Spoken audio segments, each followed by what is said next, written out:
Are we living in an era with more revolutionary change than has been the case during the past? The answer is yes. Learning for me is entirely about behaviour change. If you have those problems and you decide the answer to those problems is to think about employee engagement, you're rather missing the point.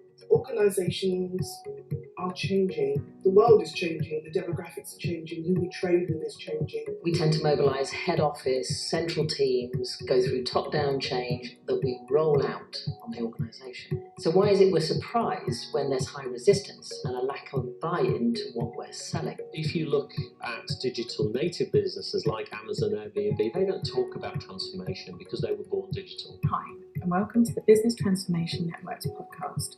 The BTN is an online media platform and job board focusing on transformational content, which we break down into three main categories: people, process, and technology. We host free events around these topics with experts in their field, and this podcast is brought to you by the BTN. Welcome, everybody, to our first ERUPT of 2021. 2021, eh?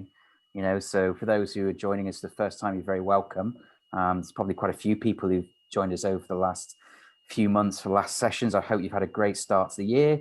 Fingers crossed, we may even have broken the back of the pandemic with the vaccines obviously being rolled out in the UK. I know obviously in Europe and other places we're maybe a little bit further behind. But today I've got an amazing panel. I know I probably always say that, but genuinely today it's jam-packed with superstars.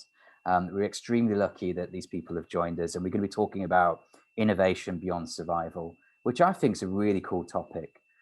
Because hopefully we're all surviving just about, you know, we've got through to this point, and probably a lot of you out there, and certainly here in this room, have had to innovate to get to this point in many, many ways. And I think, you know, there's probably a lot of learnings that we can share about what we're doing to make that innovation real. And if we can bring that to the people in this community and in this audience, I think that'd be a very valuable thing to do. Also, how we plan now using some of those innovation ideas, because hopefully we are in a position to be maybe a bit more adventurous in certain points of view and what we do, and a bit more ambitious than maybe just survival that we've been in, fingers crossed. So firstly, I should welcome our panel. And obviously for those that don't know me, which probably most of you don't, I'm James, and I'm the founder of the BTN. So I hope you enjoyed today's session. Today, joining me on my panel in no particular order, just people I can see on the screen first. Joining us from South Africa, which is probably one of the furthest places away we've had a panelist join us to this point, is the brilliant Jessie from Pleo. Hi, Jessie. Do you want to say a bit about who you are? Maybe I'd love if you could start us off with your most proud moment of the past year and what you're looking forward to on working on in 2021. Sure. Yes, so hi, I'm Jessie, and I'm head of people at Pleo. And that's a really tough question. I was thinking about it, and I changed my mind last minute. So I think something I'm most proud of from last year is we were able to be very flexible with locations. So unlike a lot of places, we have offices in 6 markets, and we've been able to open them up really flexibly so 1 or 2 people could be in. So we actually haven't had people locked behind doors for a very long time. So offering that flexibility has been great. We've also done Pleo pop-ups. So for specific regions that are allowed to meet, people could do co-working and co-living. And there was one in South Africa where all remotes could go together and actually have those physical connections for people who are really missing that. So that's been exciting. And this year we're focusing a lot on a pretty extreme, like radical feedback culture. And we're really having so much fun building that. So I'm looking forward to seeing how that goes for the rest of the year. Well, I'd love to hear a little bit more about what you're doing, you know, and how that's going to work during this session, if we're able to. I mean, we're really lucky to have people like Jessie, obviously Pleo, which has gone from sort of, you said 40, 50 people when you joined, Jessie, to now over 300 in a very short space of time. And also from that sort of domain is Laura, who's the global head of talent at WorldRemit, which also, I suppose, you would describe as a scale-up, Laura, would you say? Yeah, we're growing 50% year on year. That's not headcount, that's 50% year on year in terms of our customer base. So yeah, we're really, really busy at the moment. And what was your most proud moment of 2020, would you say, and what you're looking forward to for 2021? My team, which probably sounds a bit trite, but every time I I think I have the best team, but they're incredible. The TA team alone, this time last year, we were at 85% agency usage, and we're already at 85% internal hires, and they're just incredible, actually. So we're doing a lot at the moment on leadership. We've just looked at ROD overall, so not just the design, but the development. We've got a ton of things going on, and I think this year will be even busier, but I couldn't do it without my team. They're the best I've ever had. So yeah, just immensely proud of them, actually. I think the importance of people really does shine through at the moment, doesn't it? Working together to get through this time. So from the scale-up world, we go to one of the biggest businesses probably in the world itself. And Nuria, you've obviously joined Unilever from Vodafone. Tell us a bit about your role and your proudest achievement from 2020 and maybe thinking forward into 2021. Yes. Well, as James said, thank you for the intro, Nuria. I'm in Unilever, managing some critical programs for talent acquisition. And the most proud moment was launching the first ever campaign for Unilever of Women in Tech with a heavy focus on India as a market. And that was really, really interesting because in a market that you get 46% students, females, going to engineer careers, and having in the company a lower number than that is not possible. So we really drive very heavily on this campaign. We did amazing videos of local people. So we really drive, and at the end we managed to achieve very heavily on this campaign of females in technology in India. And that was at the end we managed to achieve success. I'm very proud about that. But not only because of that campaign, is what that campaign unlocked. That was a massive success. I'm very proud about several other campaigns. But not only because of that campaign, is what that campaign other initiatives. The campaign unlocked after that several other campaigns. They gathered together. They started to talk about several other initiatives in technology. An identity within a company that, of course, they gathered together. They started to talk about things. They started company to get an identity within a company that, of course, technology is not FMCG was great. So I feel very proud. Looking forward, I want to do it again, but in other areas, diversity. I mean, I want bigger and better. I want, ethnicity, disability. I want it all. So yes, my main focus for this year is to drive diversity in every single aspect, not only gender. Gender, we did very well. We will keep doing, but now I want the other things. Well, you're very welcome to join us today, and thank you for taking the time. I appreciate it. Nick, I didn't remark earlier, but your plant looks so healthy. I wish I was as good. I have nothing to do with my plants, James. It's my glorious girlfriend's work of art, unfortunately. It's nothing to do with myself. That is impressive. I'll pass it on.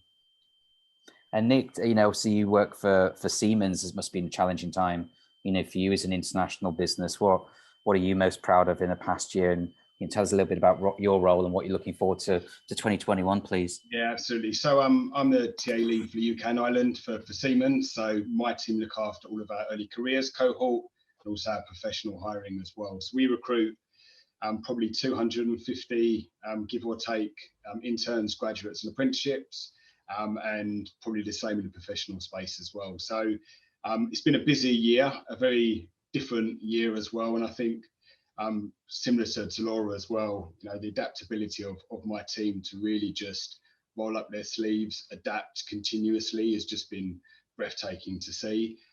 We're quite privileged. We've won a few awards. We won the RAD award this year for Best Creative Idea, which is the Oscars in recruitment marketing. So immensely proud for that. But I think just bringing it down, that the team have been astonishing this year. So yeah, massive pat on the back for them. This year, what am I looking forward to? I think continuing to develop the future of work and what that really means for us. It's been a subject that's been toes dipping in for a while now as well. And I think certainly for us as an organisation, we've got some really interesting minds and future thinkers. And I think that's really going to help shape what we see the future of work is going to be. So busy but exciting year ahead, definitely. I hope so. Eunice, welcome to today's session. Lego, we're just talking before we came on air about the innovation that I've seen, the business drive over the last, more than a year, but it seems like a fascinating time to be part of that journey. What are you most proud of doing in the last year, and what in your role as global head of TA, what you're most looking forward to in 2021? Great questions. Thanks, James. Hi, everyone. I'm Eunice. Last year has been tough, right? And we did so many things and we experimented in so many ways, and we're really great at experimenting. And then kind of going bigger here at Lego. That's kind of what we do. I think the biggest notable thing that I'm really proud of is we had to halt recruitment, like many organizations, for 3 months. And there's two things. We still managed to hire our annual hiring, even though we had less time to do it. So there was no impact on our supply chain, our factories, our stores, etc., etc. But what we did in that 3 months, we actually redeployed our recruiters to a lot of sprint work. So actually, we were able to tackle things like reviewing our referral policy, having a fast start back into recruitment, looking at onboarding, and quite a few programs. So we're really efficient with our time and our teams, and everyone just accepted it with such grace and humility. It was a real nod to our culture and a real nod to our purpose around doing things collectively together. And I just think that kind of makes my soul sing a little bit. What I'm looking forward to this year, oh my goodness, is getting back to my tribe, spending time with my team. I had a brand new team last year, and only a few had been onboarding weeks into their journey at Lego, and suddenly they're at home, living at work.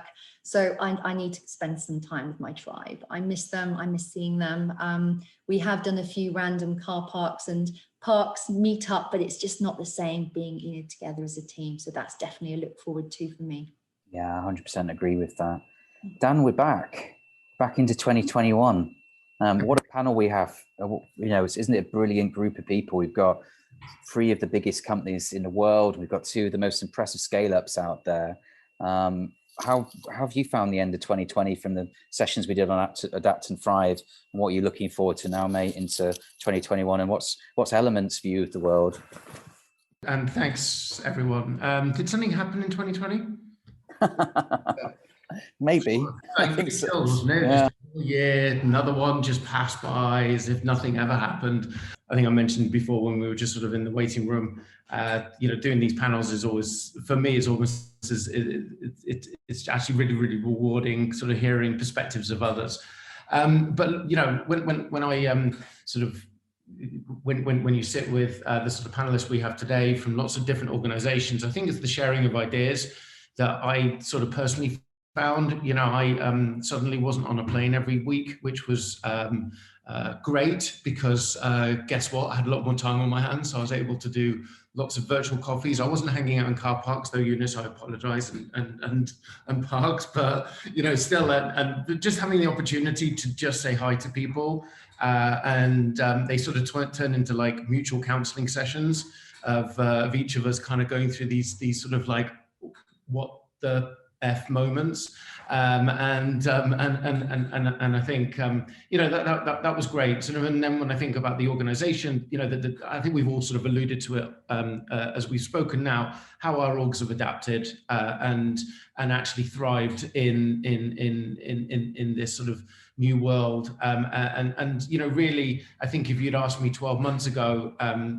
what I thought about the way of working, it was fixed office. It was very much cultural heartbeat, of which I don't think we're a million miles away from, but that necessity for 5 days or the 52 weeks a year virtually in the office is just it's just gone conceptually. And I just think every organization has adapted to deliver this.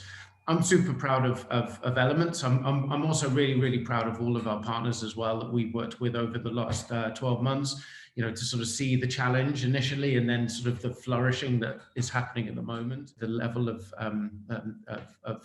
activity right now, I don't think I've ever seen. It's busy. It's really busy, isn't it? And one of, as founder CEO of Elements, what's impressed me about you guys, mate, is that obviously you work with some of the most impressive scale-ups in the world, but now moving to these sort of digitally aspirational enterprise business, I see you've now got Accenture that you're working with, and it's an amazing time really for I think sort of like the talent industry, and obviously Dan would never say this, but I think is one of the people that is one of the pioneers in this sector.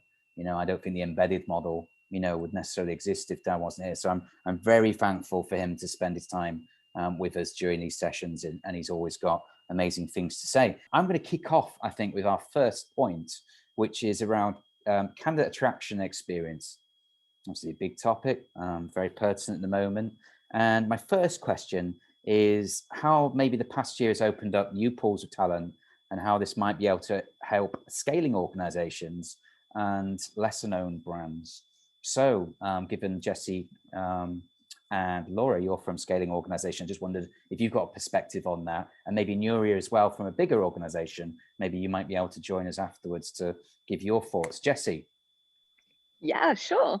So I'm actually somebody who is 100% remote. So I travel permanently. And I think being at a tech company and the way we've been built is from day one, we had remotes. So it's a very interesting one because we've always had this as a competitive edge. And now that other people are offering it, we're becoming less competitive. So it's like, oh, but that was such a part of our identity and it's very smooth at Pleo. But a big question is like, what now, right? And I think talking about this stuff, I'm so interested to hear ideas because honestly, that's a bit of a black hole for us. There's a lot more flexibility, but there's always been flexibility and people have always had the chance to work remote. So it's a bit of a tricky one for us, to be honest.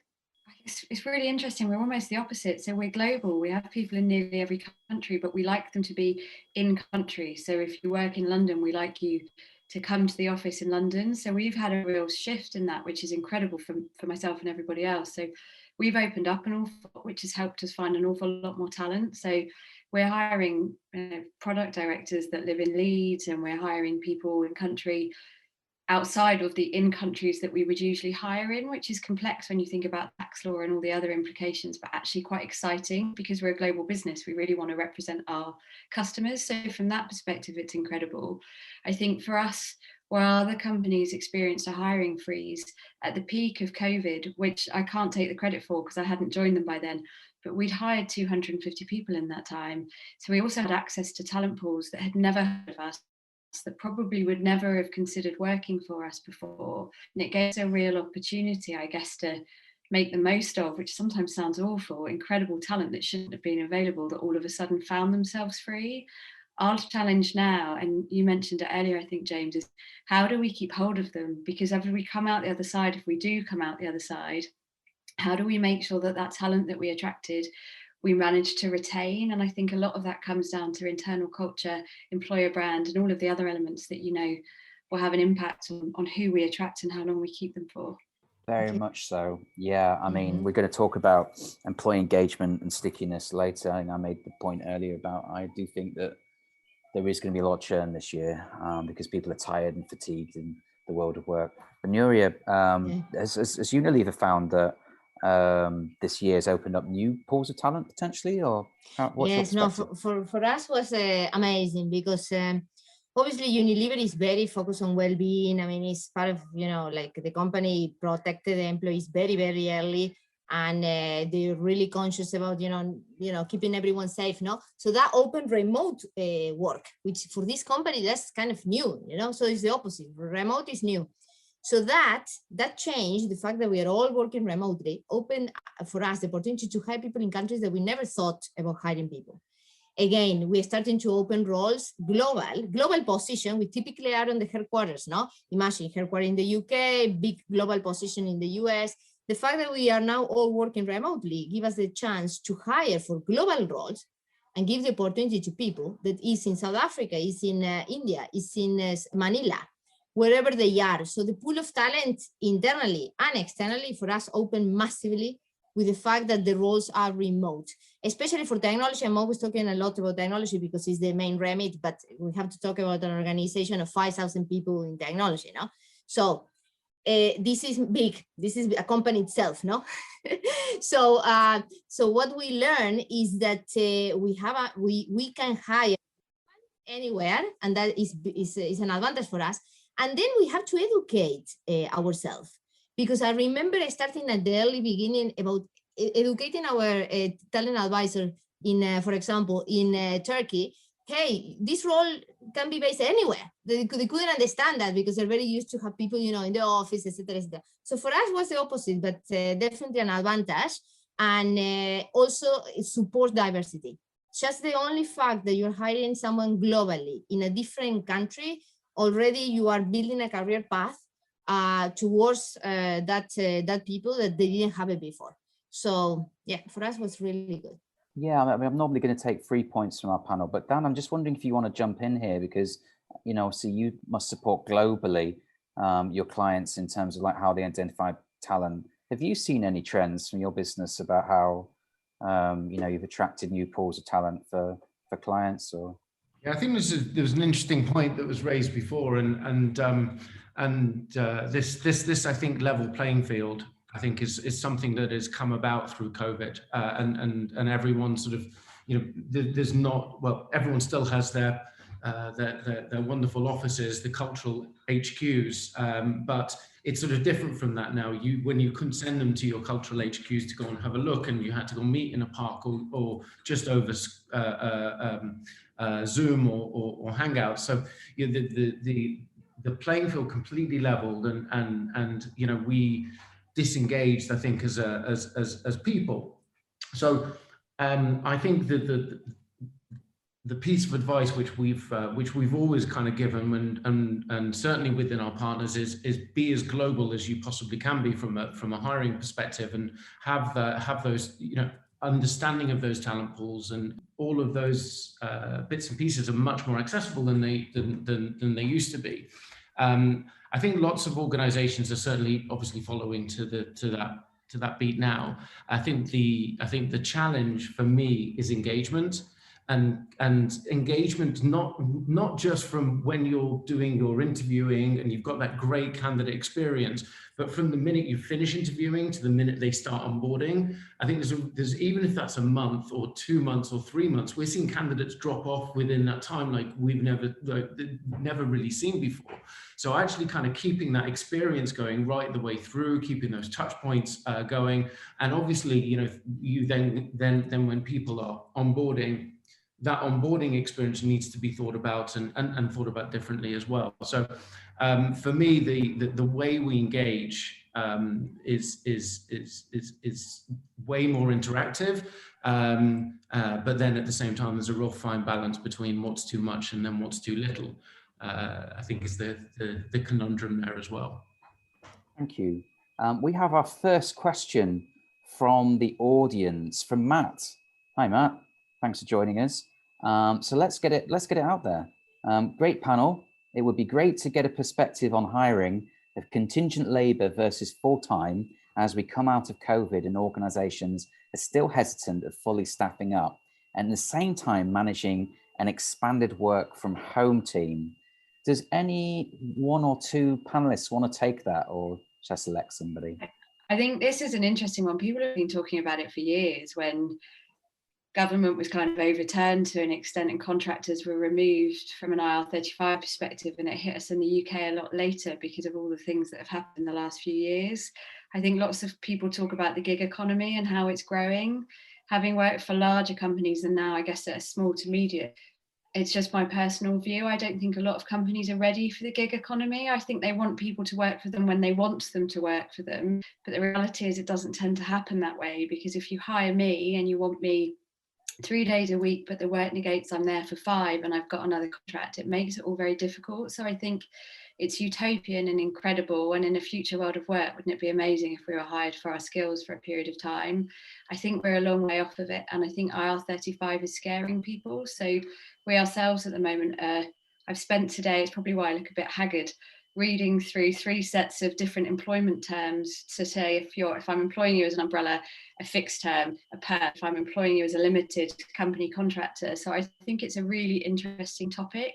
I also hope actually that it means we stop using contractors as permanent headcount and we really start to use contractors, I think, is what they were designed to do, having been an ex-contractor myself, which is to come in and consult for a period of time and add value and add skills to the current workforce and then move on. We're anywhere close to having a gig economy at the moment, is my personal opinion. I think we'll go for perm for safety reasons.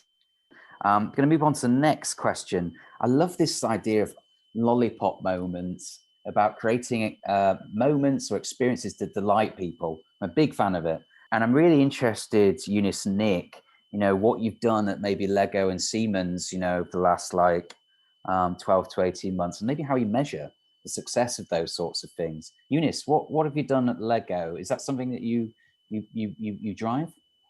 Oh, it's such a great question. It's something close to my heart, 100%. Because our consumers have consumer grade experience, we need to ensure here at Lego that our candidates have consumer grade experience as well. And we look at the total experience. We look at our candidates, our hiring leaders, but also we look at our recruiters, and that's how we measure it. So an example of a lollipop moment, only actually a few weeks ago, and this kind of stuff we do all the time. We had one of our candidates coming to first round interview, and she phoned up and she was a bit of a panic. You know, her poor little son had broken his arm. So we just had to reschedule the interview, which wasn't a problem. But not only did we do that when it suited her and perhaps, you know, out of office hours, we sent her a Lego set, which was age appropriate to her son, with a little handwritten note just to say, you know, hope you get better. Here's something to build when you're, you know, your arms again. And we just made sure that how he felt whilst his mum was going probably quite through a stressful time of, you know, doing, you know, changing roles and interviewing, was so important to us. So we are super big on experience, and we do things like that all the time with candidates. And I guess we know that it works is because we measure our experience across those kind of 3 buckets I've just mentioned, like in an NPS level. So a bit like the mobile guys measure their consumer NPS happiness. And we are in the, you know, very high score in terms of that kind of happiness index. And we keep an eye on it. We looked at every month, we read all the feedback, we read all the comments, we pull all our insights, we use data to make sure that if there is feedback or if there's an experience that perhaps is not as A-graded we want, we do something about it, and we do about it quickly because we're only ever 4 weeks behind that data. So that's a little bit about how we do things here at Lego. I hope that helps. That's great, Eunice. Nick, what's happening at Siemens from that perspective? I mean, I think firstly, I'd love some free Lego, Eunice, if you want to send any this way. I am all over it. Especially Star Wars. Yeah, Lego Star Wars, please. You'll see the questions come up now, I think. No, I mean, I think for us, first of all, I love the phrase lollipop moment. I think it's brilliant. I think I was thinking about what we do, and I'll probably sort of categorize it more of a sort of journey in terms of trying to have some sort of touch points as an overall experience at the end. And something I wanted to bring in was we hire 200 to 250 early careers cohorts, and from candidates going through quite a rigid, intense process to being offered right through to starting, there's a gap of sometimes 3 to 4 months.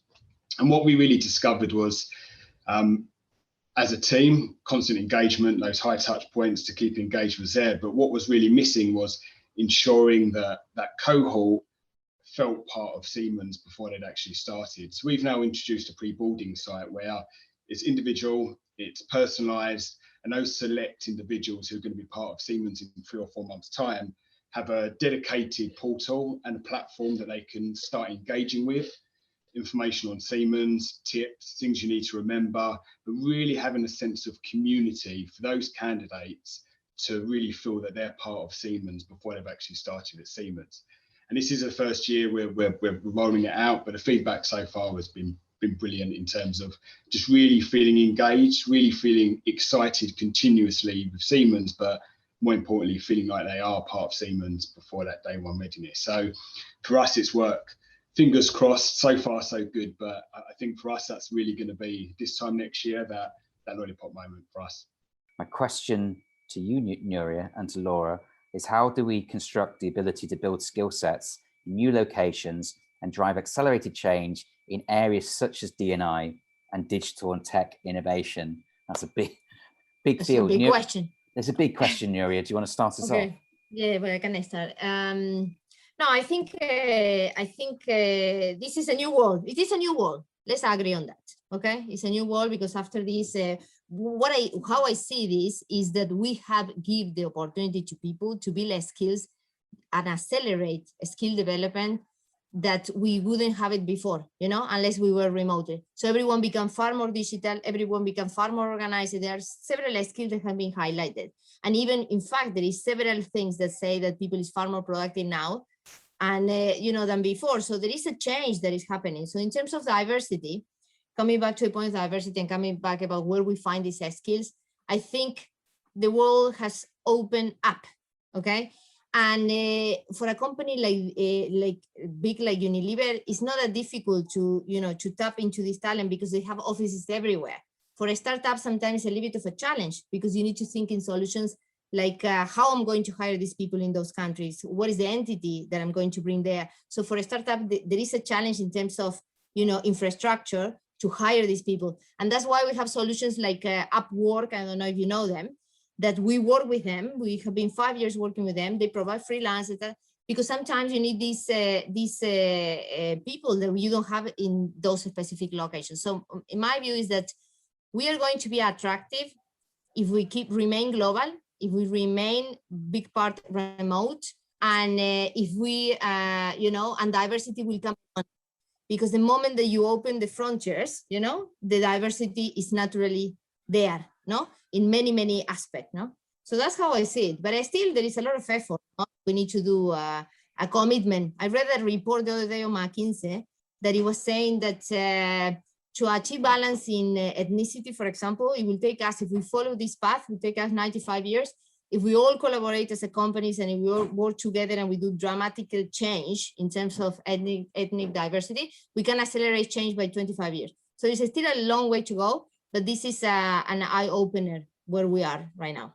I think lots of companies are missing a trick, actually. So I think we can open up the floodgates and we find more talent. I think we underestimate what talent means. So there's an element of retraining.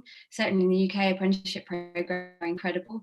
I think when you're in and people say, what do you want to be? You get a choice of a doctor or a truck driver, depending on the school and your background typically. So from a socioeconomic perspective, we could spend more time in communities and actually understanding what people are naturally good at when you look at their strengths. I've set up academies and quite a few apprenticeships in the past. I think we miss a trick. I also think as an aging population, which we are all missing, I don't know many companies that pick up on this. There will be some. I haven't worked with one yet that does, but people over 55, likely till they're 75. I'm probably going to work till I'm 90, but we won't get too upset about that today. We're not retraining very smart people who are incredibly capable. We're not putting those back through in the workforce, and we're focusing primarily on, I don't know if we call it Gen Z, Gen Y, or which gen at the moment, because there are many of us, but we focus very much on entry-level talent, and I think we need to focus across the board. That would make a huge difference. And when we talk about diversity, my worry actually for most companies, having been a consultant longer than I've been in-house, is that we focus on specific types of people. So we might open up the doors and say, work with us if you're, I think Nuria, you mentioned Manila, or if you're in Azerbaijan or wherever else it might be, but we would like you to have a degree and we would like you to have this background.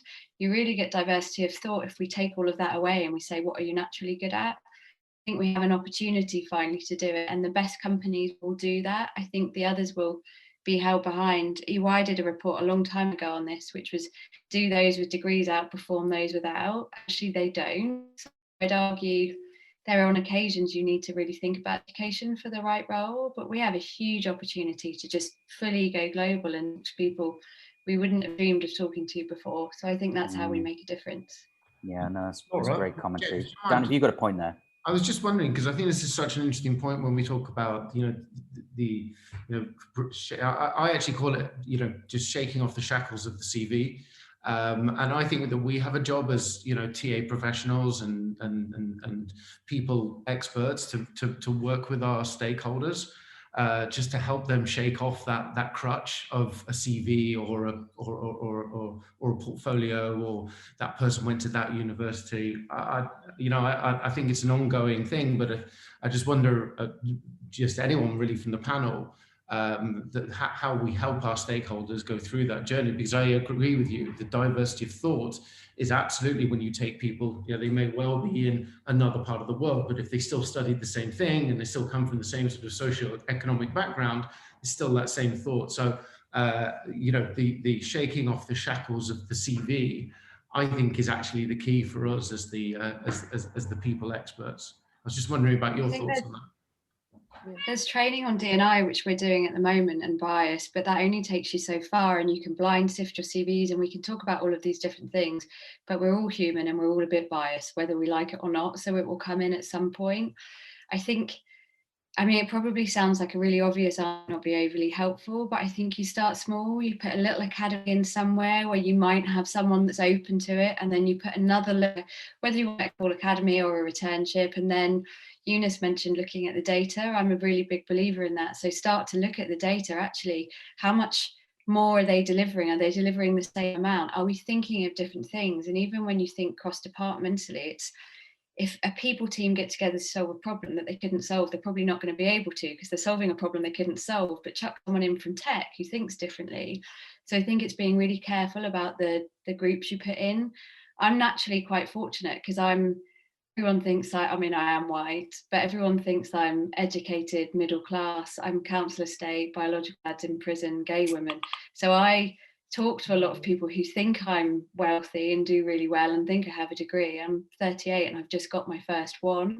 So I'm a bit luckier because I tend to talk to people that go, oh, no, we want a degree. And then I can turn around and say, oh, really? You just hired me. You just didn't realize. But I think it's just starting small, showing that it works and getting some real advocates, and then just building and building and building. Yeah, I mean, to echo your point, I really love these guys, but I think for me, it's always exciting to talk about it with stakeholders.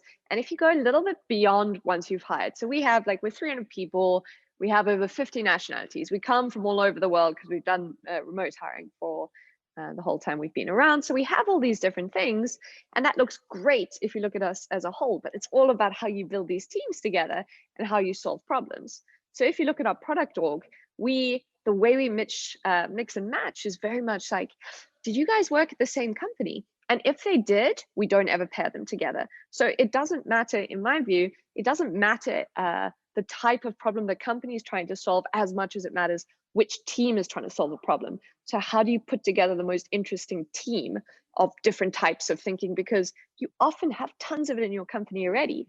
You just also need to pay attention, because it's not very nice to ask everyone to list how you're different. Do you have a disability? Do you have this? How, where are you on the spectrum? It's not, it also involves knowing your people and then figuring out what's interesting to put together.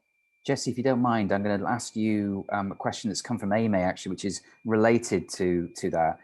So thank you for your question, Amy. She says, really great panel. If we're to move forward to a more remote working world, how do you think we can encourage and maintain great candidate experiences internally and externally when sometimes that interaction may be lost via the talent team / hiring managers? Have you thought about that, Jessie? Yeah, I mean, there are many things to do, right?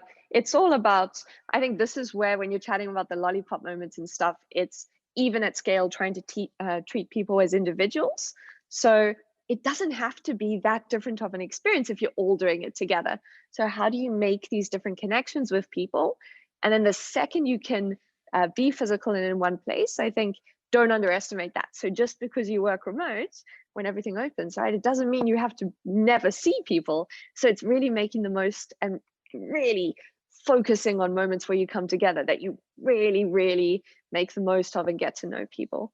Then there's small tactics, right? You can have different meetups. We have a Slack bot that pairs people who never talk to have weekly coffees, and you have all the simple tactics, but it's really about the treat everyone as if, you are a person. You're not just an employee who's based in Brazil. Thank you very much. And I'm going to go on to Dennis's question, which is really interesting. And we are going to come on to onboarding. So again, very pertinent. How are companies training and developing new entry talent? He says grad talent, but maybe it's more entry talent that we want to talk about as they settle into the first 6 months when so many people are remote working. How can, let's just move down as I said that. How can we learn from the other on the job in a virtual world? Who wants to take that? Nuria, can I choose you? Because I suppose Unilever must be onboarding all the time, yes. right? Yes, onboarding all the time. They have one of the best, graduate programs, Unilever, but unfortunately they don't touch that much, that program. So I'm not very familiar, but honestly, they do a lot. I remember when I joined them, it was the first week of the lockdown, literally. So I was an example of a disaster of an onboarding because it was the first week. So there was nothing there. No?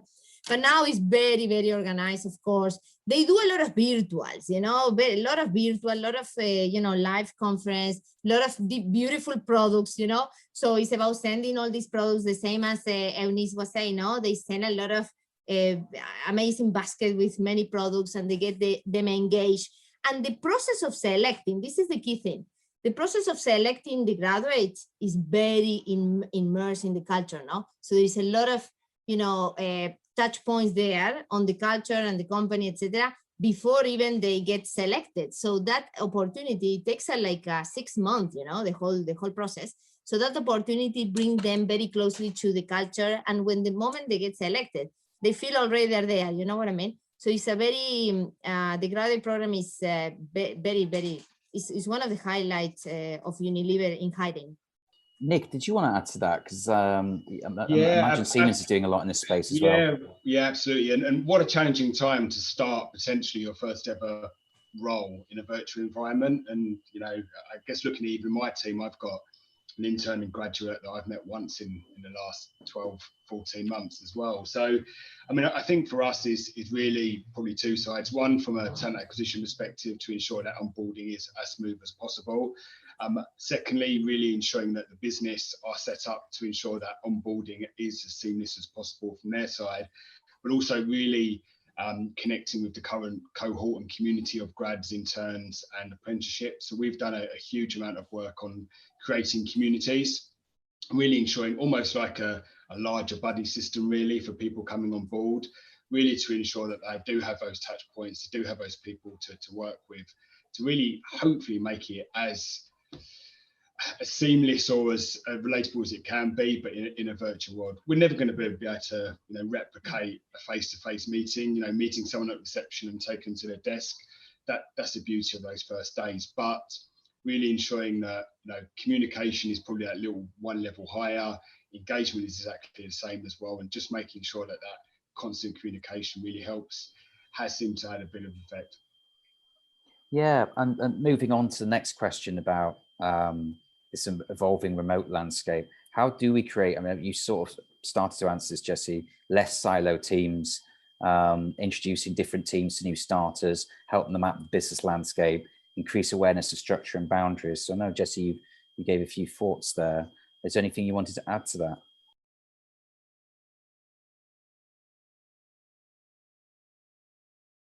From an onboarding perspective, I think something we do that's worked really well is we actually have a program that's been around for years. It's called Bricks, actually a nod to Lego because the Kirk family was our first investors. I know. But basically what that is, it's about meeting all different parts of the business. So they're like, so even remote people are spending a card, use your product, that experience, right? Then they have an intro to product from the product team, even remote and they learn how that's working on the back end, and that experience. There's this whole flow. Then they have an intro to product from the product team. We have things like they learn how that's working on the back end and stuff. There's this whole flow. So you meet the different random people in the company. We have things like speed, coffee dating and stuff where you're pairing with random people in the company all the time. When you grow so much, you don't end up meeting everyone, but that way you start. And Eunice, has Lego employed any sort of gamification in terms of like how you've developed your onboarding process over the last 12 to 18 months? How does Lego go about this? Oh, James, we're all about play, but we are all through play with our products and our bricks. And what you come to learn very quickly at Lego is we have minimal technology and we have just enough tools and process, and it's all about experience and play, human interaction and personalization. And that's our kind of core, and that's how we were set up, and that's how we continue to evolve. So it may surprise you that we have zero gamification throughout our process, whether that's our traction, onboarding, selection, in hiring, anything, they're zero. So I'm probably not the best person to answer that question, unfortunately. But it's a very interesting point. One of the best client experiences I ever had was when I met somebody from Lego, and instead of giving me a business card, they gave me their little Lego person. A minifigure. Oh. I was blown away by that. Literally blown away by it, and it just shows how little things can make a big difference in terms of how you feel about an organization. And when you're talking about experience at the moment, there's little moments, they really, really matter. Yeah, sure. Has anybody used gamification, just out of interest, in onboarding? Jessie, I see you nodding there. No, not in onboarding, in different events and stuff. Okay. But No, tell not us about onboarding. it. Tell us about your gamification that you've used. Yeah, I mean, so we are a tech company, right? So that's kind of our playing field. So for example, we had a team camp in December, all virtual, and we created a whole universe in Minecraft. We hired people from Upwork and then had our entire universe built, and we all had competitions there, and you had like run-throughs of the game, and people were building different things, and there were Pleo logos, and it's all the interaction. It's so important for us because we have a lot of gamers, we have a lot of people sitting behind the screen. So how do you also, spice it up? We play like Scribbler all the time and these types of things, which aren't our own games. And we've built our own interactive maps where you can go visit the office even if you're not there. And it like takes, webcam screenshots so you can see people if they're there and all sorts. We do this a lot. That's amazing. So much fun. Yeah, sounds like loads of fun. I'd love to get involved with that. Laura, were you going to say something? Or yeah, so we haven't done anything really in terms of gamification here, but my last company we did something really similar, Jessie, actually. So we, if you were going to go to the office, we almost went through a game figuring out how to get there, because if anyone knows London Bridge, it shouldn't be difficult. But I used to work for News UK, and trying to find News UK in London Bridge is impossible because your map just sends you round and round and round. And it's like a wind tunnel, so it's not the place you want to get lost, especially before an interview, because you walk in looking awful and you spend the whole time saying, I promise you I made an effort, obviously before things are online. So we did gamification for that reason. We also built it into our apprenticeship programs, so a bit like what Nick spoke about. And unfortunately I left just as it started to roll out, but what they were building in there was incredible. So you would almost do your assessments through an app, and then we would gamify that. And then when you came in, rather than us giving you tablets, you would do everything on that same app. So the whole journey just felt really consistent and very much like, I think to Nick's point, you were already part of News UK before you were actually part of. And then if you were unsuccessful for whatever reason, we still stayed in contact with you after that point. Eunice, we don't give people Lego there. We could give them the sun or the Times. I don't know if that's quite as exciting as Lego, but we'll move on from that one. But the sentiment was there. So I'm going to throw this to Dan, Nick and Eunice about the candidate journey, right? I think it's probably fair to say it's never been as important as it is now, and it's under a lot of scrutiny. So Dan, maybe you want to start us, because I know you deal obviously with lots of different companies. What are you seeing companies are doing to make that experience as seamless as possible from a new starter to employee, taking them through the life cycle?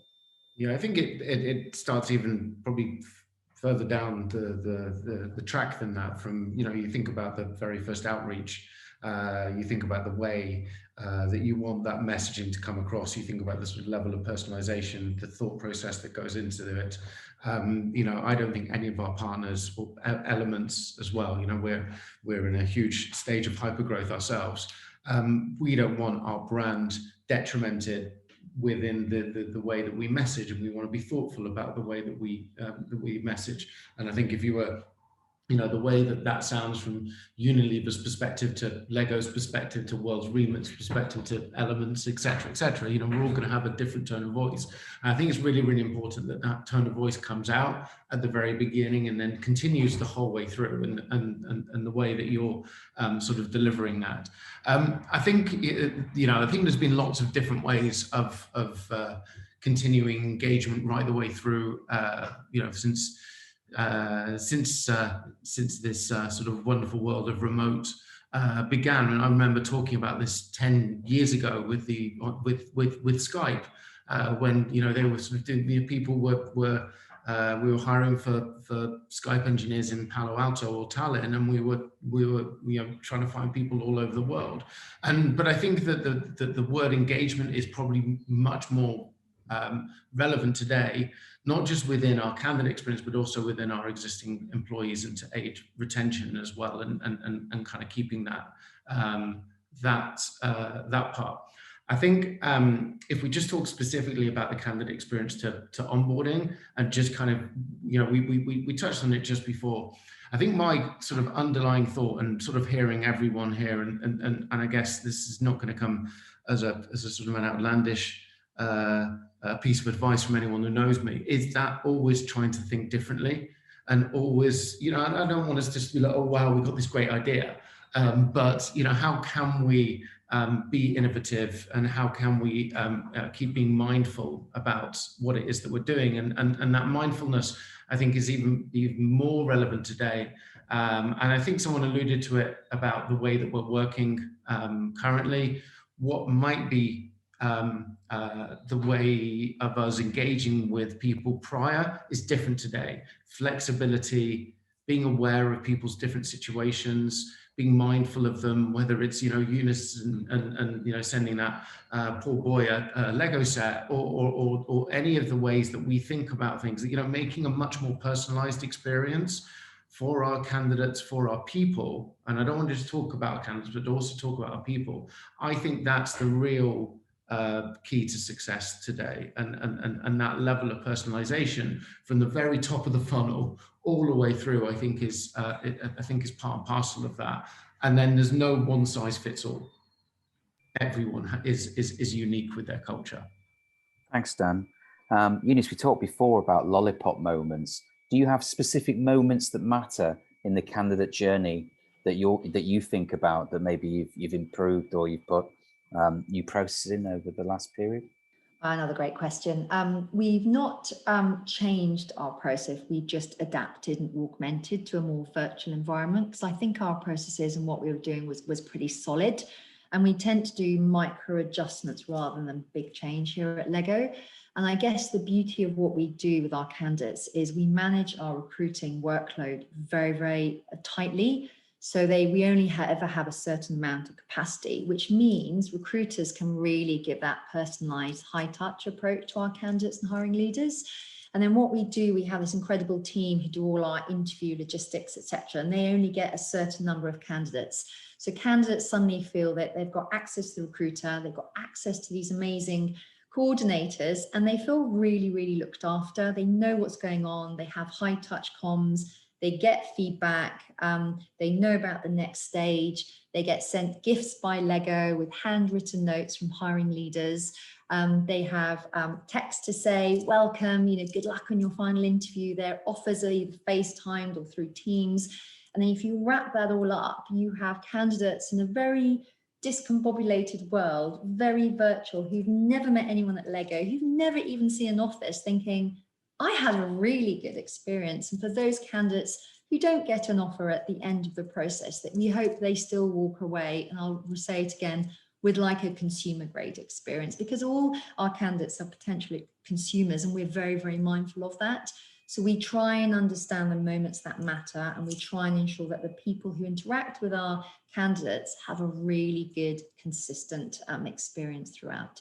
So we're not big on tech changes. We do micro changes that we know that works already for us, and we always put the candidates at the heart of our user journey as well. Anything you'd add to that, Nick, that you thought about as Siemens? No, I mean, I think for us, we haven't done a huge amount differently as well from our side as well, and of course adapted to the environment. But I think our approach or our touch has probably been slightly higher than maybe it was beforehand, and really taking in consideration it is a new world, not only for us, but for candidates as well. And really taking them through that journey in a virtual environment has been not only rewarding, but quite challenging at the same time as well. So we've probably dialed up our engagement slightly, that comms, maybe rather than an email you'd send or a comms, you'd pick up the phone or organise a call to really make sure that engagement is one step higher. So we haven't really done anything differently, but maybe just dialed up that engagement piece just to ensure that there is that more high touch as part of that journey, really. So let's dip back into some questions that we've got from the audience. Sorry, this is no particular order. There's quite a lot of questions now. Thank you so much for these. So Dennis, we talked about your one. Chris, so hi all, great panel. How has your attrition/voluntary turnover been impacted in the last 12 months? What changes have you made to your approach to recruitment/onboarding and culture? Nuria? I'm not familiar with attrition. We didn't have attrition. I mean, like obviously under the conditions of a coronavirus situation, people will stick in the jobs. That's for sure. And in terms of attracting people, we have at the very beginning, we have a lot of, let's say we put a pause in hiring, no? So that gave a lot of opportunity for the internal applicants to fast track their careers. To be honest, we saw an increase in the first month, as soon after coronavirus, of internal people putting themselves forward for many opportunities. So that boosts the internal mobility a lot. That's for the first month. Right now things are getting better, so obviously we're going far more external, and it becomes a little bit more competitive for the internals as well, no? When you go internal, external. So I'm thinking like, but in reality, we don't, honestly, this is a company, the retention is so high. The average time of people in this organization is 10 years, I would say. Okay, so they tend to do career. I mean, honestly, all my hiring managers have been in the company for 15, 20 years, a company that retain employees very well. So we didn't see that. In fact, we see this as an opportunity for internals to grow. I mean, it's an interesting point. I think people are looking for freshness, aren't they? And they're looking for change. And if you do have really good talent and ability, that's really going to help with turnover. A similar sort of question from Terry, which I'll just ask him and see who wants to take this. So James, thank you again for hosting these amazing sessions and panel. Thank you for your contributions. We have seen an increase in turnover during the first 6 months, so we are reviewing our onboarding to see if that could improve this number. Have any of you seen this shift in your companies? Does it make sense for us to review the onboarding versus a different process? Have any of you seen that? Anybody want to take that? Danny, I'll see you. I'm a little confused about the word turnover. Are we talking turnover of staff or turnover of revenue? Or I think so. I think turnover in staff during the first 6 months. So Terry's wondering if they should change their onboarding process so there's more engagement, so fewer people leave during that time. Yeah, I think, look, I think engagement across the board is certainly different. I was talking to our chair about this just the other day. You sort of pick up your computer, have a meeting, you put down your computer, or you just might actually keep your computer open all day, but you're sort of meeting to meeting, and you're losing that sort of social interaction that we're used to, even if it's just walking out of a meeting room. So there is a sense of a drop in engagement across the board. And I think I would probably look in a number of different areas, and it wouldn't necessarily just only be in onboarding. I think onboarding is one, but try and create a really good feedback culture. And one of the things that we've been doing a lot internally at Elements, which I've had a really great experience of, just doing roundtables. So CEO roundtables, going to speak to every single person in the organization, 4 or 5 people at a time, and just having conversations that I would never normally have, and just understanding sort of what's happening. And another thing as well, just having coffee mornings. And I do a coffee morning every Thursday. Again, a couple of people, we just sit and laugh for about 30 minutes, which again is great. And I talk about this thing, engagement. I think it's don't just look at one specific area. And EVP as well. And I know we may talk about this in a moment, but EVP has certainly changed, I think, over the last year, and I think that's sort of probably relevant for everyone. And how can we be more mindful about our EVP going forward? And EVP for Nuria, with her 10-year plus people to a younger startup with with a younger population, maybe Jessie and myself. You've kind of you've got a really sort of different demographic of what's important to different people.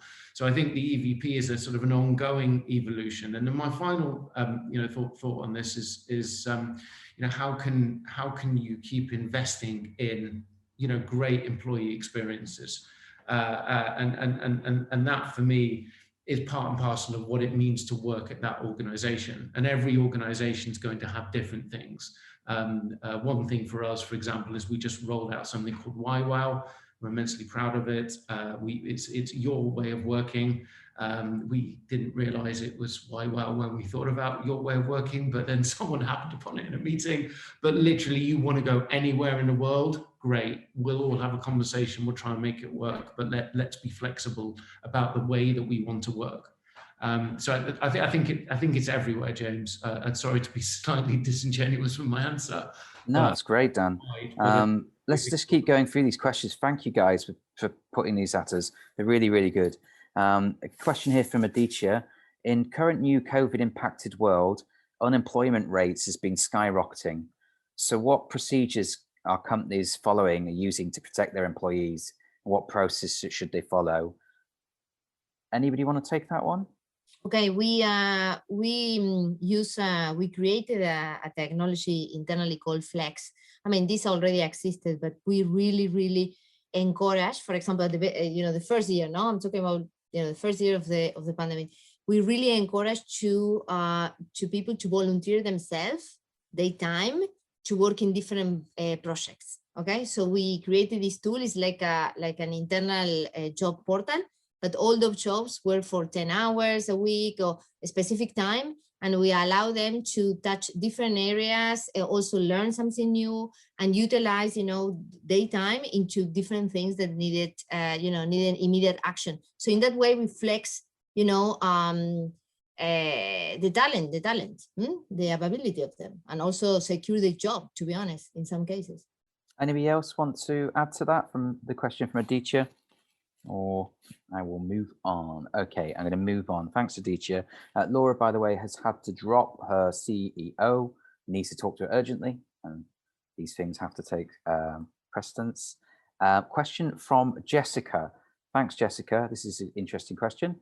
I'd love to know opinions on HR tech / psychometric solutions for TA. I mean, that's a session in itself, Jessica. As business psychologists with influence over talent acquisition, what are we getting right? And where are our blind spots / what do we need to do more of? I mean, that's a huge question. Obviously, diversity we've already sort of touched on. Anyone to take this about HR tech in TA, psychometric assessments? I'll give my 2 pennies worth first. And again, those who know me, this will come as no surprise. The thing you invest in first and foremost is the people driving the tech. The expertise that is your TA professional, and then you find a piece of tech that is going to complement the work that they're doing and actually add to the work that they're doing. So it's kind of this transformation thing. What is actually going to be useful? What are the challenges they're having, and how could you maybe find a solution that solves their problem? I think there's lots of psychometric testing. What is the purpose of the psychometric testing you want to do? And why do you want to do it, and what do you want to achieve out of it? And I think that those are sort of the baseline questions that I would ask myself. But first and foremost, think about the operator, i.e. your TA professional first. Jessie, is that, do you do psychometrics or use HR tech in TA? I'm quite strongly against them, just because I've seen them being misused. But so we do the opposite. We do not tech this one out. So what we do is we actually focus on authentic leadership, which is very much on your emotional and relational self.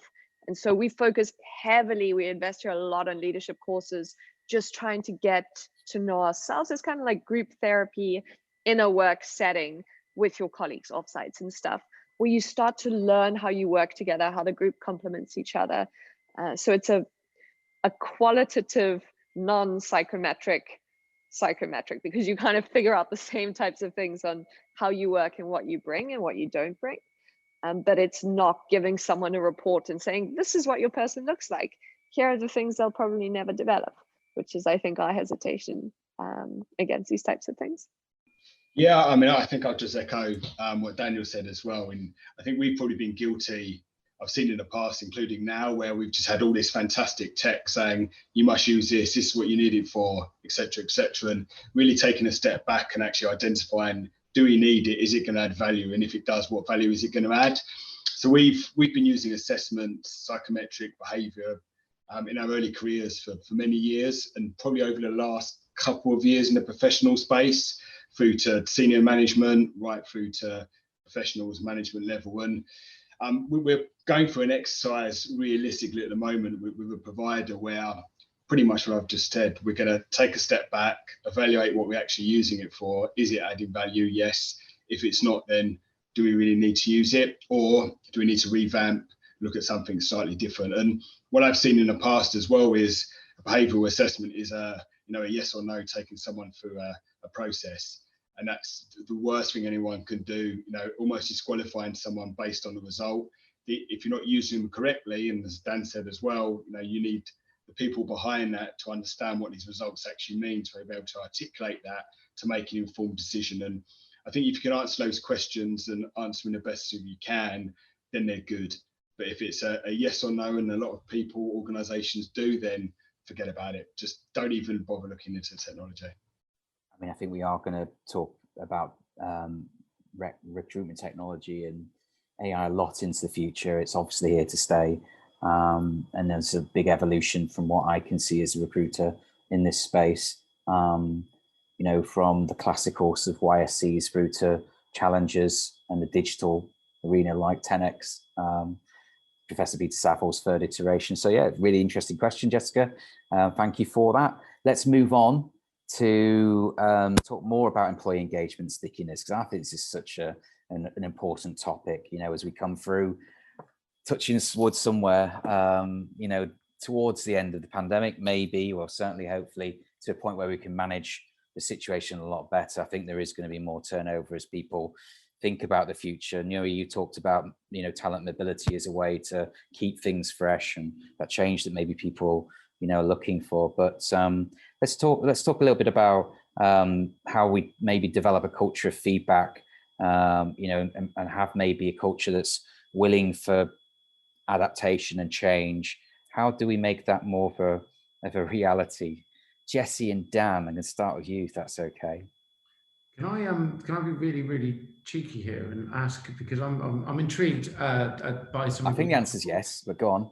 By some of the larger orgs. I know that we work with some great Scandic brands and lots of great big brands around the world. So I'm intrigued how that sort of personalization of feedback kind of works in a brand like Lego or Unilever or Siemens, and how you sort of keep that sort of, especially at Lego family brand, right? That's and how do you kind of keep that fresh and innovative and things like that?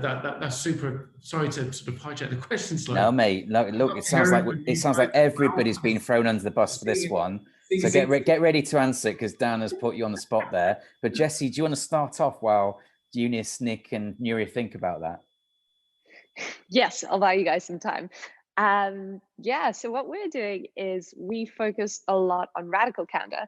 So what we've tried to do there is, feedback's always one of those things you don't want to do. So we now have these flash feedback sessions, which are 15 minutes. You book someone in and it's 7.5 minutes each.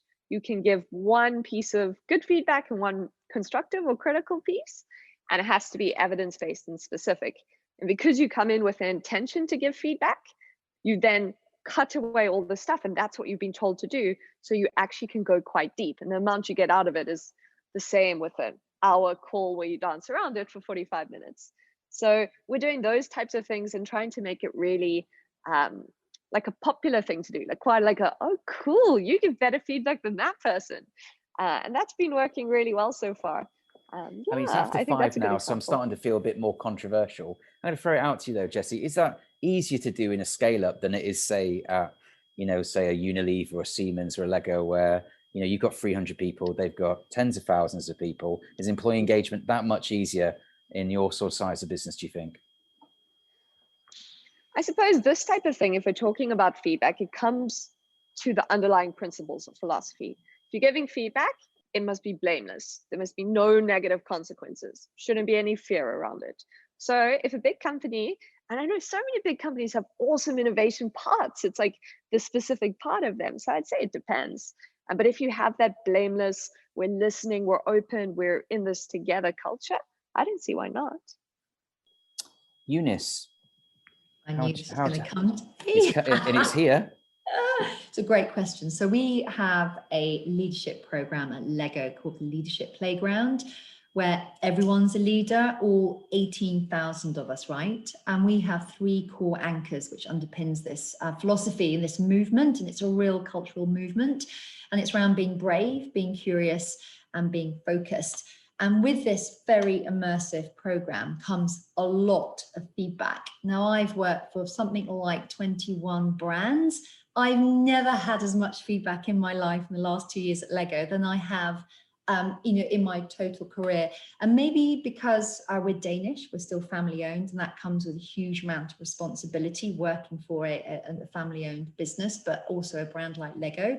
So you get feedback all the time. And I guess through the leadership playground, kind of the brave kind of anchor is people have permission to give you feedback. And whilst we don't talk about our values at all at Lego, they show up every day in our behaviors.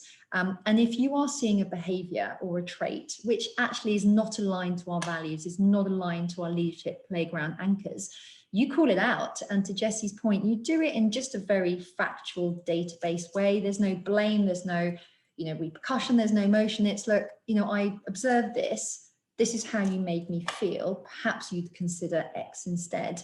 And we do it all the time. And what we also do is we set up missions, micro missions, and we set up campfires where we deliberately really lean in quite hard around feedback as a topic, around being brave, in an instance where somebody made you feel super uncomfortable or not inclusive. So we use this incredible framework to actually tackle a lot of uncomfortable situations like feedback, which nobody really likes, but we create such great psychological safety that people really open up and lead in. And and it goes towards our culture, and the cultural movement forward that I've experienced, I've only been here 2 years, has been incredible. So I think it's just as hard and easy to do small organizations, big organization, but you just need to know what you're trying to focus on, I think would be my observation. I love the language that you use, as you're describing some of the things that you deliver. I just love to hear more about what campfire sort of setting means, culturally. I've never heard that term, but it sounds, no, I haven't. I'm sorry, I probably should have, but please tell me more about that. Oh my gosh, we have virtual campfires all the time, and that could be on topic of mental well-being, it could be on feedback, it could be around how inclusive, how individuals haven't felt inclusive in the last 3 months or have. And it's literally a small group of individuals we use Teams at Lego, Zoom, and you can bring drinks, snacks, marshmallows, whatever works for you, and you have 60 minutes, 45 minutes, a campfire, and it's a place where there's no judgment. It's super safe to share how you're thinking and feeling, and there's no repercussions. And the beauty of what we do here at Lego is we do it cross-functionally well. It doesn't have to just be in HR or in tech or marketing. We certainly do it in our own functional areas in our teams, but we also do it cross-functionally because the diversity that you hear and you experience is so powerful. So we have campfires all the time. I highly encourage you to do it. It's super fun as well. Yeah, it's fun. We call them roundtables, but I like the name campfires. I think it's sort of just from a sort of a mindset perspective, it just kind of gets you to think differently, doesn't it? Sort of puts you in a psychologically puts you in a place that I'm used to toasting marshmallows, or that sort of thought becomes instinctively into your mind. So I see the language is brilliant, actually. Thank you. I do love that, Eunice. I'm going to use that if that's okay. I'm going to take that idea. Yeah, no, I love that. I think it's fantastic. It's such a simple notion, but something I hadn't thought about. Nuria, were you going to say something there? So you and me. Yes. No, here, look, in Unilever, very big culture of feedback. It comes natural as well. The culture is like, in fact, the first month that I was here, I started to receive feedback. I was like, why they send me feedback? And it's like in automatic, like they're really into the mentality of giving feedback, asking for feedback, very natural. Psychological safety, very important point as well. And we have a lot of meetings where people discuss any topic, diversity topic, any challenging topics. In fact, they have a big campaign right now that is called Unmute, just to give you the dimension about how much they want to do. In terms of letting people talk and making them feel safe. The Unmute campaign is like top. I was in a meeting and I have this literally employees of the company sharing their stories, very serious stories. And it gives so much confidence. I felt really like, oh my God, they're so open. Beautiful culture in that sense, and they promote that a lot. Let's talk a little bit about reward, because, you know, I think everybody now works not just for money, if they ever did. They certainly don't anymore. You know, I think people are looking for purpose and identity and a mission and all sorts of different things maybe that we need to think about. So I'm just interested to see what the panel's view is on how benefits and reward has evolved maybe in your business, or maybe what you're thinking about. How does flexible working, you know, and flexible benefits, how do you take those to the next level? I mean, interesting, we said earlier, we're never going to be 5 days in the office, and no disrespect if there is anybody from Goldman Sachs listening, apart from certain organizations that say they want to be 5 days in the office, and if not, it's an aberration. So who knows, you know, what the future might hold. It's a very interesting question, but benefits and rewards certainly needs to evolve.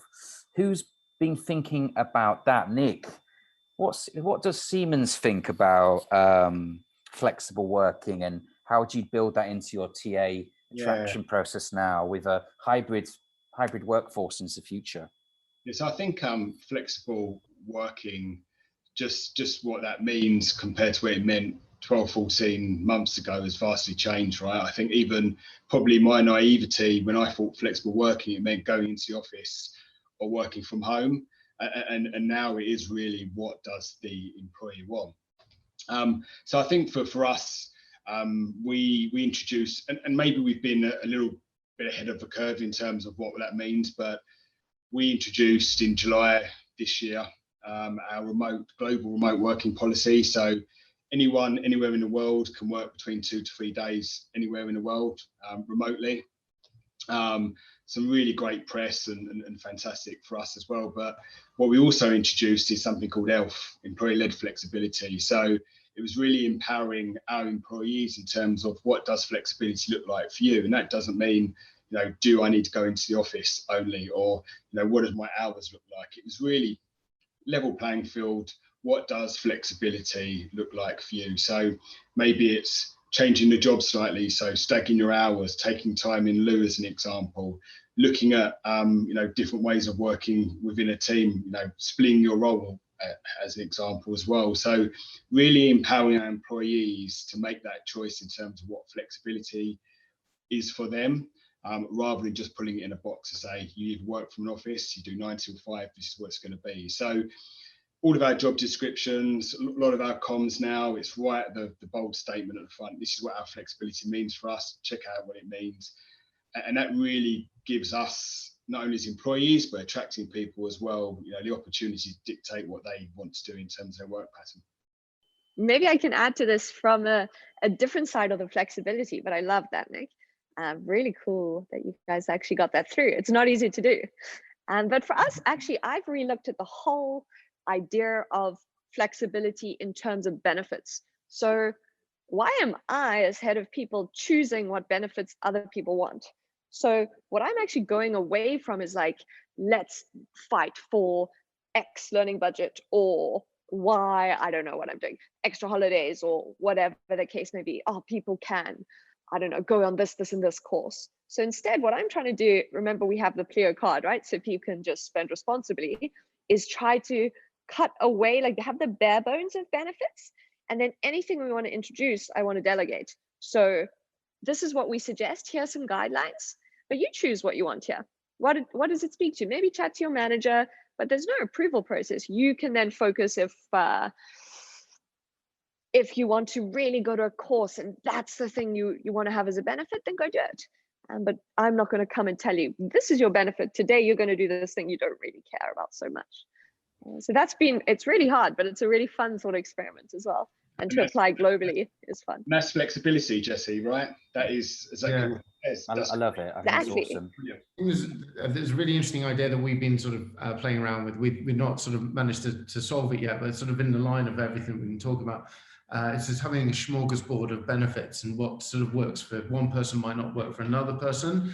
And sort of, you know, again, anyone remembers going to Woolworths as a kid, might find an affinity with this. Sorry, Jessie, I'm not sure, but they have Woolworths in South Africa, but the pick and mix, you know, just better Woolworths.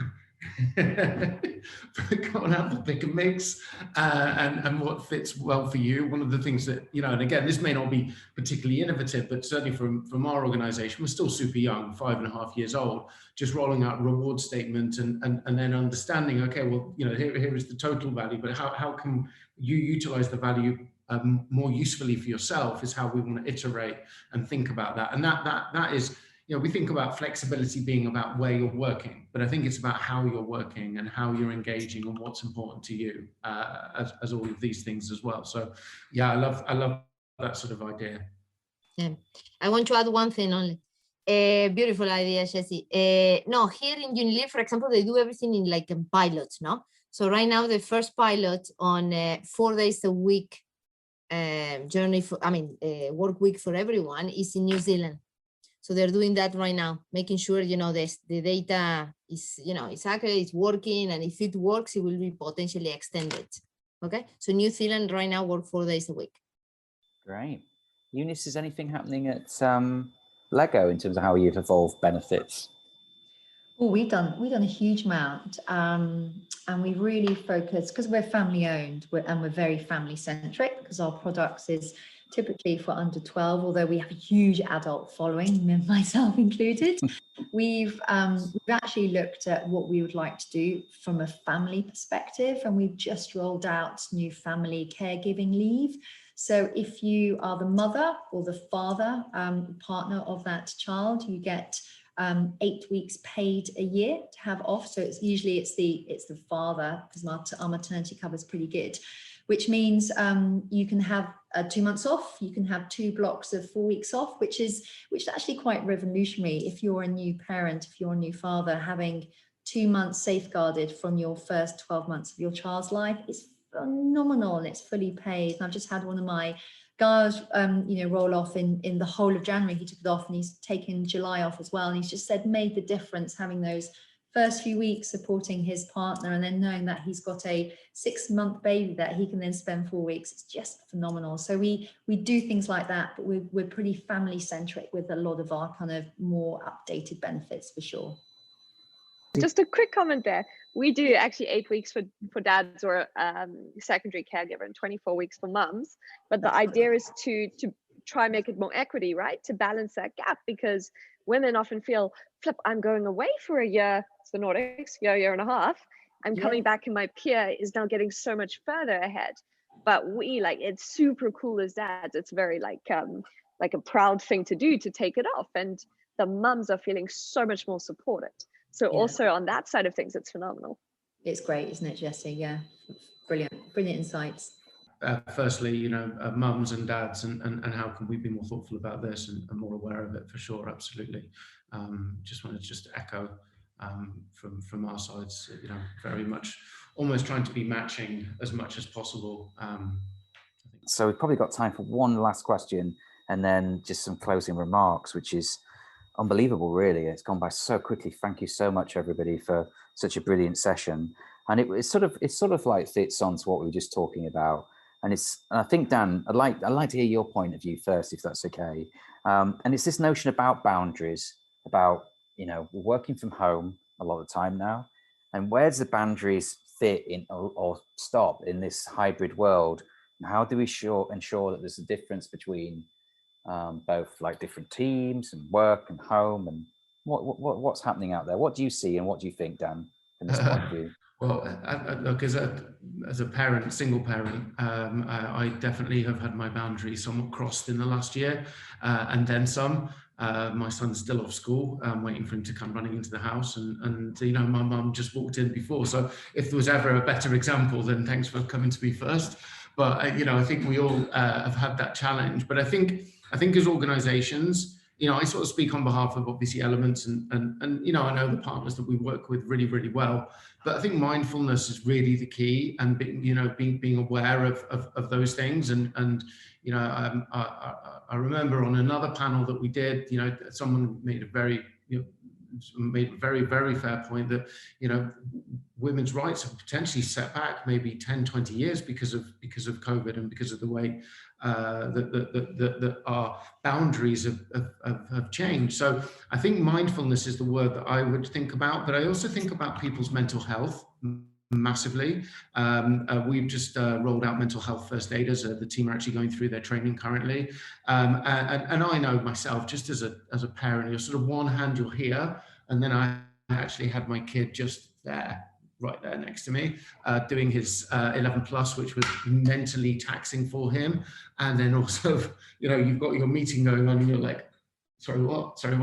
So that mentally and for myself was really, really, really difficult. So mindfulness and how can we support each other from a mental health perspective, but also just continuing engagement as well as managers and leaders, I think. Anybody else want to take that? Because if not, I'm going to go on to our final point, because we literally only got 2 minutes left now. Thank you, Dan, that was great. Which is a question for each of you. And what is the piece of advice that you give to help other organizations attract and retain best talent 2021? So you've got one piece of advice you can give. Top tip, what would it be for 2021? Eunice. Oh, employee advocacy. Use your employees to really showcase your employer brand. They're free, you have them, they're hired, they have with you, and they're your currency. So really tap into that and make their lives easy by giving them amazing content to share and in a really authentic storytelling way. Fantastic. Jessie. Super nice, Eunice. I think being as genuine as possible so that people can make a quick connection with who you are as a company. It's matchmaking, everybody is different. So the quicker you can filter people by them going, oh no, I don't want to work for Pleo, that's great. It's all about the match. So that's what I'd suggest.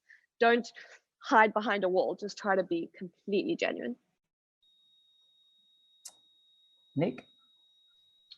Yeah, I really sort of echo a couple of comments, really. Be authentic is absolutely key. You know, I think certainly as talent acquisition professionals or recruitment professionals within the space, being authentic, being, you know, personable for me works exceptionally well.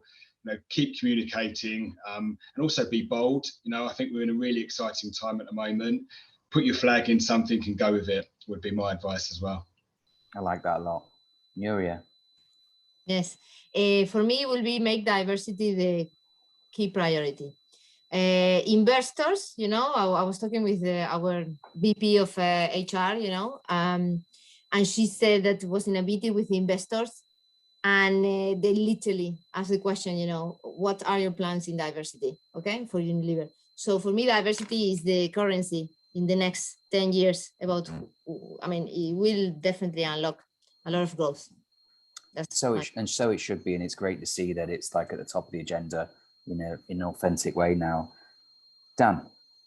For me, I think we need to overinvest in our TA professionals. We are a profession, and let's champion TA professionals in our organizations. You know, we know that they are the key to our hiring. So personalization and over like doubling down on them will enable us to actually achieve our goals. And I think, you know, never stop touching, I mean, metaphorically speaking, our people and how we can, you know, support them, whether it's from a mental health perspective or a flexibility perspective. And, you know, I think the thinking differently anytime, anywhere for me is just sort of these things that just keep bouncing around my head all the time. And being innovative around how we keep engaging with our people, I think is sort of the thing that I'm going to take away from this panel. Thank you to our wonderful panelists. We knew it was going to be a great event today, and it hasn't failed to deliver. To Jessie, thank you for joining us from Cape Town. It's great to see you, and thank you. I wish you all the success. You know, with Pleo, it's obviously a phenomenal journey. To Nuria, it's great to see you again. Some amazing sort of initiatives happening at Unilever. What a brilliant, you know, company, and thank you for representing the business today. Nick, it's been a pleasure to have you represent Siemens, to learn some of the things that you're doing. I love the ELF program. That's a really cool thing to be doing. Eunice, I'm going to take the campfire thing instantly and put that in place. I love the simplicity of some of the ideas and the brilliance that comes with that. The hardest ideas are often the simple ones, right? It's been a joy to have you with us. And Dan, as always, mate, you've been a rock star again, and I'm very thankful for you to be the panelist on a resident basis with us. Hopefully, we'll be doing more sessions soon. Thanks for listening to our podcast. We hope you enjoyed it or learned something. For more content like this, please subscribe to the BTN website.